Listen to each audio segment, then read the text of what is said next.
गुण है तो अवगुण है, सत्य है, धर्म है, अधर्म है, पाप है तो पुण्य। लेकिन अब हमारा ऐसा मानना, संतों का मानना, गुण अवगुण दोनों होते, लेकिन जिसमें गुण ज्यादा हो अवगुण बहुत कम हो उसको देवता कहते। क्या कहते? जिसमें अवगुण ज्यादा हो और गुण बहुत कम हो उसको दानव कहते, लेकिन जिसमें गुण और अवगुण बराबर हो उसको मानव कहते। जिसको गुण और अवगुण दोनों बराबर हो, सेम लाइफ, उसको। अच्छा, सोने का वो बनता आभूषण। हम कल जहां रुके थे तो हमारे त्रिपाठी जी के परिवार ने हमारा हैप्पी वाला बर्थडे आ रहा, तो उसको उन्होंने बिफोर मनाया, तो हमको गोल्ड का हनुमान जी पहनाया। तो हमने ये पहन करके हम आज सुबह देख रहे थे सोने को, तो हमने एक मित्र से पूछा, हमने कहा क्या प्योर सोना है? बोले नहीं नहीं, प्योर सोने से आभूषण नहीं बन सकता। हम कहा क्यों? बोले अब वो लचीला होता, 24 कैरेट से कोई आभूषण, उसमें कुछ मिलावट जरूरी। तो हमें बात समझ आई। हम कहा देखो, सोना भी असली हो लेकिन वो आभूषण तब तक नहीं बन सकता जब तक उसमें कोई खोट ना हो। खोट ना हो तब तक वो भी आभूषण। हम आपसे भी यही कहना चाहते, गुण ही गुण भरे रहेंगे तो तुम आभूषण ना बन पाओ, और ऐसा हो भी नहीं सकता। तो हम यही कहना चाहते, सत्य और धर्म के आचरण से तुम्हारा जीवन भरा रहना चाहिए और एक कोने में अधर्म पड़ा रहना चाहिए। अधर्म रहे उसकी कोई बुराई नहीं है, आपको उसको बुरा भी ना मानना। कई लोग कहते हमसे बहुत पाप हो गए, हम तो भक्ति नहीं कर सकते, भजन नहीं कर सकते, हमें तो भगवान देखेंगे ही नहीं, हम तो बहुत पापी हैं। अरे भाई, अधर्म रहे कोई दिक्कत नहीं, पर धर्म का आचरण इतना विराट हो कि अधर्म कोने पे भी पड़ा हो तो कोई दिक्कत नहीं। एक कालिख लगी हो, और वैसे भी बालक सुंदर होता तो मां काला टीका लगा, और लाला गोरा और टीका काला। बालक बालिका गोरी पर टीका काला, भाई काला टीका क्यों लगा? नजर ना लगे। ऐसे ही गुण और अवगुण दोनों के बीच में एक मध्य का स्मार्ट इन्वेस्ट। लेकिन ये हमारा जीवन सुंदर बनेगा कैसे? इसके लिए भी संतों ने उपाय बताया। भक्ति मिलेगी कैसी? तो गोस्वामी तुलसीदास जी ने उपाय बताया। राम नाम मन दीप धर, जी है देहरी द्वार। बोले भक्ति का मार्ग क्या है? बोले भक्ति का मार्ग है भगवान का भजन। क्या है? बोलो बोलो बोलो बोलो, जोर से बोलो। अच्छा, तुलसीदास जी भी बहुत चतुर हैं। उन्होंने कहा अज्ञान के अंधेरे को मिटाने के लिए ज्ञान का दीपक जलाओ। कौन सा दीपक जलाओ? ज्ञान का। लेकिन दीपक जला तो लो, पर एक खतरा है, बुझ जल्दी जाता। जलने में तो टाइम लगता है, पर बुझ, हवा चले और 1 सेकंड में बुझ जाएगा। जलाने में चाहे 2-3 माचिस की कड़ाई लग जाए तब जलता है, और बुझाने में एक पंखा के सामने बुझ गया। तो तुलसीदास जी से किसी ने कहा कि हमारा दीपक जल तो जाएगा ज्ञान का, पर जला ही रहे। ये तुलसीदास जी बोले तुम पागल हो जो दीपक जला रहे। बोले फिर? बोले एक दूसरा दिया है। बोले कौन सा? बोले प्लास्टिक वाला, विदेशों में चलता है, वो बुझता ही नहीं। लाइट से यदि जल जाए तो ये कहा ये कौन सा दिया है? बोले अज्ञान को मिटाने का ये दिया है, ज्ञान का दीपक। इसको मणि दीप कहा गया। राम नाम मणि। अच्छा, मणि में न घी लगता न तेल लगता, वो जलती, स्वप्रकाशित, वो जलती रहती। उसमें ना घी देखना, ना बाती देखना, ना तेल देखना। बोले लेकिन जलाना। अच्छा, अब विचित्र बात एक और है। बोले मकान के कमरे हैं 2 और दीपक है 1। कमरे हैं 2 और दीपक हो 1। अब बताओ, एक कमरे में दिया रखेंगे तो दूसरे में अंधेरा, दूसरे में रखेंगे तो इसमें अंधेरा, और जिसमें अंधेरा रहेगा वहां कहीं सिर लगेगा, कहीं हाथ लगेगा, कहीं घुटने लगेंगे, कहीं गिरा ही पड़ेगा। अब करें क्या कि दोनों कमरे प्रकाशित हो जाएं, और दिया एक उपाय। पूछो क्या? जोर से पूछो, अरे जोर से पूछो। मध्य में,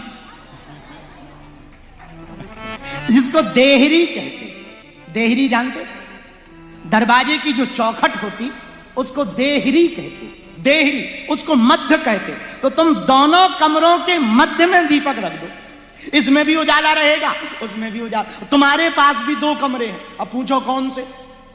शरीर रूपी संसार में 2 कमरे, एक बाहर एक अंदर।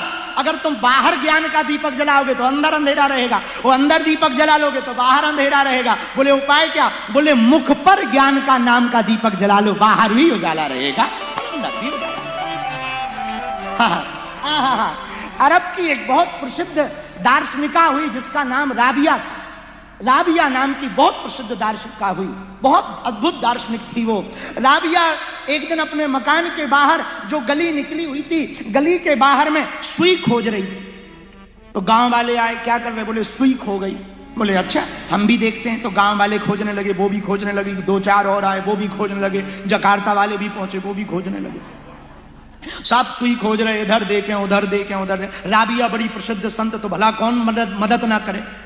सब देखने लगे, 1 घंटा 2 घंटा 3 घंटा, एक एक कोना कोना छान मारा गली का। धीरे से पूछा गिरी कहां थी?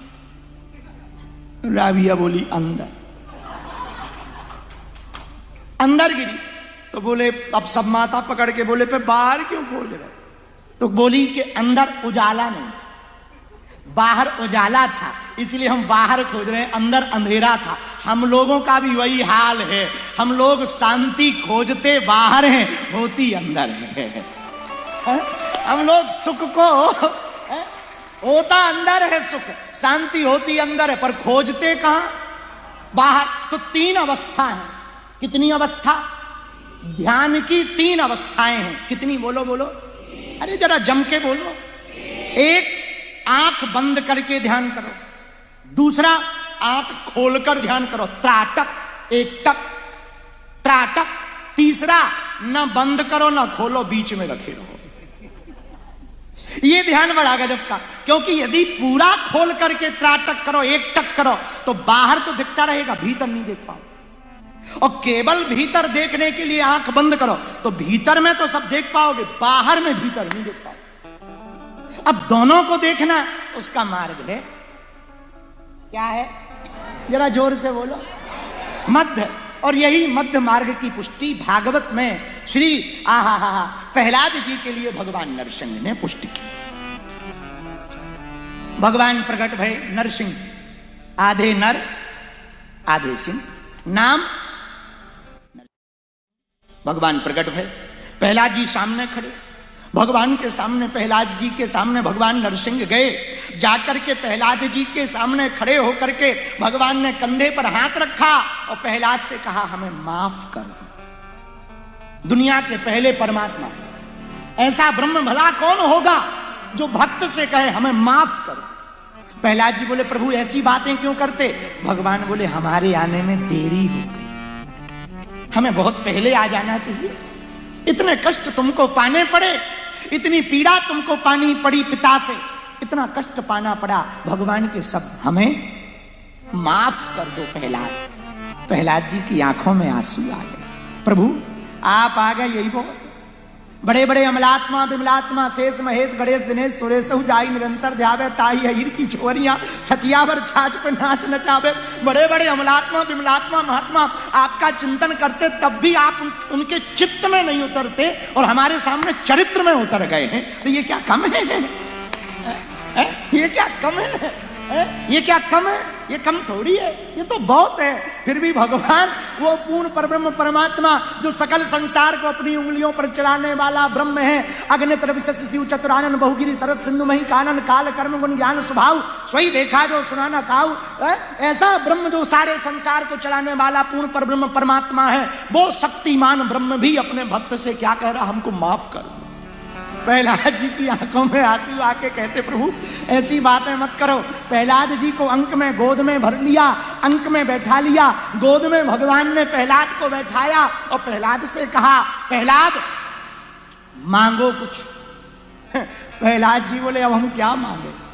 नासा भक्त्या सा वही बड़ी, जो मांगता है भक्ति में वो बिजनेसमैन है, पक्का बिजनेसमैन। बोले पक्का? बोले या तो मारवाड़ी या गुजराती। 2 बिजनेसमैन पक्के होते, मारवाड़ी और गुजराती। तो बोले जो भगवान में भगवान से कुछ मांगता भक्ति में, वो भगत नहीं है। कौन है? बोलो बोलो बोलो बोलो, बिजनेसमैन है। ना सा भक्त्या सा वही बड़े भागवत, वो बड़े है व्यापारी, लेने देने का काम, आदान प्रदान का काम बिजनेस में होता है कि तो हम तुम्हें डॉलर देंगे, तुम हमें वस्तु दो, ये काम तो बिजनेस में होता। हमने भक्ति की, आप कह रहे हैं मांगो, भगवान बोले नहीं नहीं फिर भी मांगो। अब मांगो मांगो 4 बार कहा मांगो, तो प्रहलाद जी ने सोचा इतना कह रहे हैं तो कुछ मांग ही लो। तो पहला मांगा हमारे पिताजी को सदगति हो जाए, जिनका आपने उद्धार किया उनकी सदगति हो जाए। भगवान बोले वो तो हो ही गई। जिनका आपके जैसा बेटा हो प्रहलाद जी, उसकी सदगति तो हो ही गई। तो फिर भगवान ने फिर कहा और मांगो। प्रहलाद जी बोले हम क्या मांगे, कुछ मांगना ही नहीं आता, अब एक और वरदान दे दो। क्या? बोले कोई चाह यदि मन में रह गई हो तो वो खत्म करो। फिर भी आप कह रहे मांगो मांगो मांगो, तो कोई मन में चाह रह गई हो वो खत्म कर दो। बोले क्यों? बोले प्रभु की चाह में चाह मिलाने को भगवान की भक्ति कहते हैं, जीते जी मर जाने को भगवान की भक्ति कहते हैं। प्रभु चाह में चाह मिलाने को, तो आप फिर भी देना चाहते तो हमारे मन में कोई बात रह गई उसको खत्म करो। भगवान द्रवीभूत हो गए, अपनी जिह्वा से प्रहलाद जी को चाटने। अब एक बात यहां भगवान ने कही जिसका सूत्र आज हमने कथा में दिया। भगवान बोले पता है हमने आपके पिता को कैसे मारा? तो प्रहलाद जी ही पूछने लगे इतने वरदान, दुनिया में सबसे ज्यादा वरदान किसी ने मांगे होंगे खतरनाक, तो हिरण्यकश्यप ने। न बाहर मरू, न भीतर मरू, न ऊपर मरू, न नीचे मरू, न नर से मरू, न नारी से मरू, न 12 महीनों में से किसी महीने में मरू, न अस्त्र से मरू, न शस्त्र से मरू। तो भगवान ही बोले मरई काहे को रहे? जब मरना ही नहीं है, इतना बैरिकेटिंग कर रहे हो, इतनी बाउंड्री वॉल बड़ी बड़ी बड़ी कर रहे हो, तो आप एक काम करो, एक और वरदान मांगो, मरे ही ना ऐसा मांगो। बोले वो तो मिल ही नहीं सकता। किसी ने कहा कि तुमने मांगने की कोशिश की, ट्राई किया? बोले किया। बोले ब्रह्मा जी से किया कि ना मैं ऐसा वरदान दो कि मैं मरूं ही ना? ब्रह्मा जी बोले हमारी खुद डेट फिक्स है। आप कहते मरूं ही ना, हमारी खुद की डेट फिक्स है, तुम्हें क्या वरदान दे दें? तो क्या किया जाए? तो भगवान ने कहा और वरदान मांगो ब्रह्मा जी। ऐसे वरदान बैरिकेटिंग क्या गजब के वरदान मांगे। दुनिया में सबसे ज्यादा गजब के वरदान हिरण्यकश्यप ने मांगे। न बाहर मरू, न भीतर मरू, न ऊपर मरू, न नीचे मरू, न दिन में मरू, न रात में मरू, न 12 महीनों में से किसी महीने में न मरू। भगवान हिरण्याक्ष को वध करने हिरण्यकश्यप का वध करने भगवान नरसिंह आए। जैसे ही आए तो भगवान ने वरदानों की लिस्ट चेक की। लिस्ट चेक की। बोले क्या लिस्ट है? बोले पहला लिस्ट तो यही है कि ना ये नर से मरेगा ना नाहर से, ना नर से ना नाहर से। भगवान बोले हम नर नाहर दोनों ही नहीं बनेंगे, वो दोनों बन जाएंगे, मिला के बनेंगे। नरसिंह बन गए, आधे नर आधे सिंह। और क्या गजब का सूत्र है। हमारा सनातन कितना अद्भुत है। सनातन के 24 अवतार कितने अद्भुत हैं। भगवान ने 24 अवतारों में जितने अवतार लिए, चरण एक जैसे रहे, ऊपर बॉडी बदलते रहे। चरण सब अवतारों के एक जैसे रहे, ऊपर बॉडी बदलते रहे। मानो भगवान कहना चाहते हो आचरण एक जैसे ही रहने चाहिए, बोलने वाले शब्दों के प्रभाव चाहे जैसे हो जाए। भगवान ने लिस्ट चेक की। क्या है वरदान? बोले वो नर नर न नाहर, किसी से नहीं मरेगा। भगवान बोले हम बोथ में जाएंगे, दोनों ही। तो आधे नर आधे सिंह बन गए भगवान नरसिंह। अब बोले और वरदान क्या है, जरा लिस्ट चेक करो। ब्रह्मा जी ऊपर से बोलने लगे। बोले ना ये ऊपर मरेगा ना नीचे। कहां मरेगा? बोले मध्य में।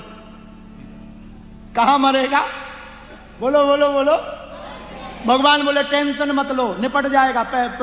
तो हिरण्यकश्यप कहता हमें मारोगे कैसे? मर ही नहीं पाएंगे, ना ऊपर ना नीचे, या तो पृथ्वी में या फिर आकाश में। ब्रह्मा जी की तरफ देखकर, भगवान की तरफ देखकर बोला।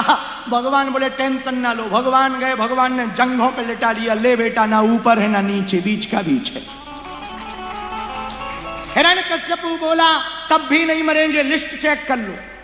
तीसरी क्या है? बोले ना मैं बाहर मरूंगा ना भीतर। तो ब्रह्मा भगवान बोले चिंता मत करो, मध्य में मरो, ना बाहर ना भीतर। देहली पर, चौखट पर, दरवाजे की चौखट पर भगवान बैठ गए। ना बाहर है ना भीतर है, निपट जाओ। तब भी वो नहीं डरा। बोले हमको डरने की आवश्यकता नहीं है। बोले क्यों? बोले हमको वरदान है। बोले क्या वरदान है? बोले 12 महीनों में से किसी महीने में नहीं मरूंगा। भगवान बोले स्पेशल तुम्हारे लिए 13वां बना के लाए। अच्छा 13वां कौन सा है? अधिक मास। और 12 का तो 6 मध्य होता, पर भैया 6 करो तो 2 भाग बन जाएंगे, तीसरा होता ही नहीं।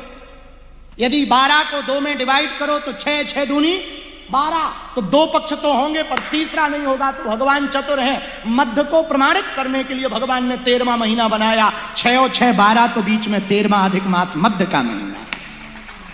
ये मध्य का मार्ग भगवान ने निकाला। हिरण्यकश्यपु बोला तब भी नहीं मरेंगे। बोले क्यों नहीं मरोगे? बोले हमको वरदान है। बोले क्या? बोले ना मैं अस्त्र से मरूंगा ना शस्त्र से, 2 से ही मार सकते, अस्त्र या शस्त्र। शास्त्र से अथवा अस्त्र से, मंत्र आदिकों से प्रयोग करके आदि से मारोगे। भगवान बोले हम दोनों ही नहीं छुएंगे, ना अस्त्र ना शस्त्र। बोले फिर कैसे मारोगे? भगवान बोले हमारे नाखून देखो, तुम्हारे जैसे 3 निपट जाएंगे। मध्य से मारेंगे। अंत तो गत्वा हिरण्यकश्यपु कहता अब भी नहीं मरेंगे। बोले क्यों नहीं मरोगे? बोले हमें वरदान है। क्या वरदान है? बोले ना मैं नर से मरूंगा ना नाहर से। भगवान बोले हमारी सेटिंग देखो, ब्रह्मा जी की फैक्ट्री में नहीं, ये वहां पर कारीगरी होती ही नहीं है, ये वहां से अलग कारीगरी है। और हमें लगता दुनिया की पहली प्लास्टिक सर्जरी बॉडी की किसी ने करवाई है तो भगवान ने ही करवाई। ब्रह्मांड की पहली कोई प्लास्टिक सर्जरी हुई होगी, भगवान की हुई होगी, वो भी मध्य में। आधा नर आधा सिंह, दोनों को मिलाकर के बने नरसिंह। और अंत में यदि मध्य मार्ग की बात इसी कथा में सुनाई जाए तो भगवान ने जब हिरण्यकश्यपु का वध किया तो ना सिर फाड़ा ना चरण फाड़े, भगवान ने पेट को, मध्य को, उदर को फाड़ करके हिरण्यकश्यपु का वध किया। इसलिए भक्ति का मार्ग मध्य का मार्ग है। मध्य के मार्ग में जो चलता है, ना इधर रहो ना उधर रहो, ना जगत के रहो ना जगदीश के रहो, मध्य के रहो। क्योंकि जगत में भी जगदीश है और जगदीश में ही जगत है। तो उससे फायदा क्या होगा? पूछो क्या फायदा होगा? जोर से पूछो, जरा और जोर से पूछो। जगत भी नहीं छूटेगा और जगदीश भी नहीं छूटेगा। संसार के भी, मतलब जकार्ता के भी काम के रहोगे और परमात्मा के भी काम के रहोगे, इंडोनेशिया के भी काम के रहोगे और भगवान के भी काम के रहोगे। हम यही कहना चाहते, बेकाम के मत रहो, काम के रहो। अच्छा देखो, 2 प्रकार के लोग होते हैं जो मजदूर होते हैं।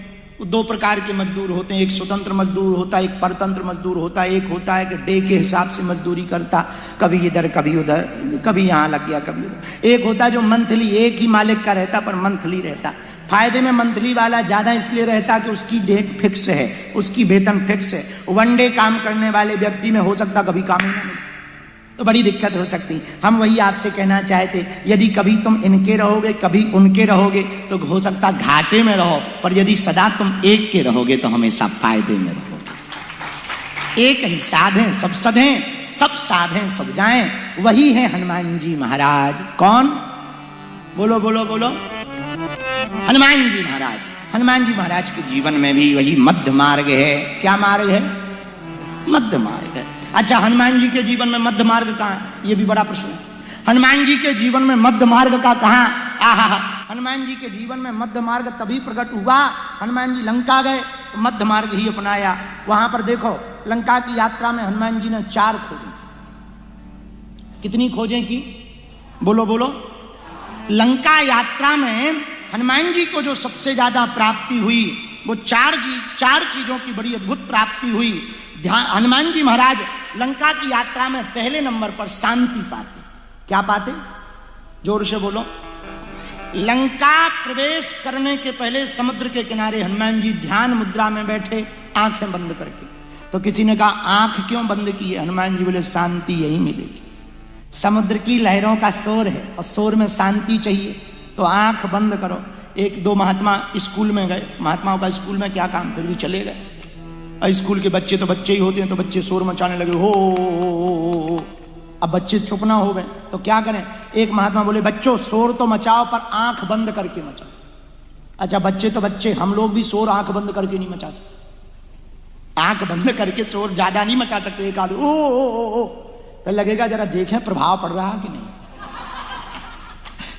जिसके लिए शोर मचा रहे वो देख रहा। कई लोग ऐसा ध्यान करते हैं, हमने ऐसा देखा है। कई लोगों की पूजा पाठ ऐसे ही होती है, घर में रिश्तेदार आ जाए, मेहमान आवे, तो वो जय हनुमान ज्ञान गुण सागर जय कपीस तिहुँ भूत पिशाच निकट आवे महावीर। हमने ऐसा हमारी कथाओं में हमने देखा, जैसे उनकी तरफ कैमरा जाए और टीवी लगी हो तो जो आदमी पहले बैठा रहे, और जैसे ही कैमरा